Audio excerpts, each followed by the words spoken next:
Təsəvvür edin, biznes ilkin bir mərhələdədir. Biznes proses burada çox sadədir. Hamıya hər şey aydın görsənir. İstehsal başlayır, satışda bitir. Və yaxud da alış olur məhsulun və satışda bitir.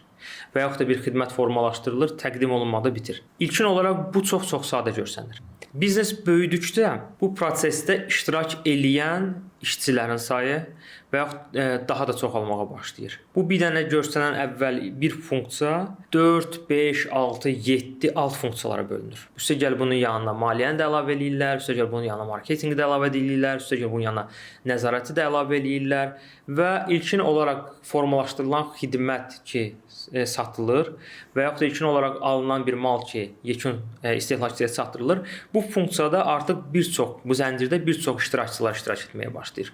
Bir müddət sonra biznesin artıq inkişaf mərhələsində, orta mərhələsində baxmaq lazım olur bir biznes proseslərə. Şirkət sürətlə böyüdükcə filan işi filan kəs görsün, filan işi filan kəs yerinə yetirsin, bunu da filan kəsə düyün eləsin və filan kəs daha yaxşı bacarır. Məsələn, o daha yaxşı bacarır. İş funksiyalar başlayır bu cür ötürülməyə. Bir də başa düşülür ki, biznes proseslər bir-birinə dolanmış bir vəziyyətdədir. Bir adam eyni zamanda 4 dənə fərqli bir-birinə zidd olan funksiyaları yerinə yetirir. Maraqlar toqquşması formalaşır.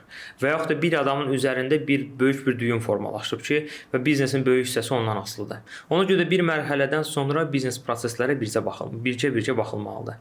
Həmin onlar baxıldıqdan sonra biznes prosesinin özü formalaşdırılmalıdır. Düzdür, biz burada sadə danışırıq, amma bu biznesin ölçüsündən asılı olaraq bir aylarla tələb edilən bir proses olur ki, bu təbii qorxutmaq üçün demirəm, amma məsuliyyət baxımından deyirəm ki, biznes proseslər amma o cür sadələşdirildikdə sürətlə böyüməyə də imkan verilir. Baxın, təsəvvür edin ki, bir nəvə düyün var, həmin düyün üzərində formalaşıb biznes, bir adamın üzərində formalaşıb. O biznesi şaxələndirmək çox çətindir. Çünki ikinci elə bir adam tapmaq lazımdır və yaxud da ikinci elə bir düyün formalaşdırmaq lazımdır. O təbii çox çətin olur. Amma rahat formalaşmış, axıcı olan bir biznes prosesi varsa, onu digər istiqamətlərdə də, digər məsələlər üçün şaxələndirmək daha da rahat olur. Ona görə biznes prosesin optimallaşdırılması biznesin növbəti təkan verir. Biznes sahibləri buna xüsusi diqqət etməlidirlər.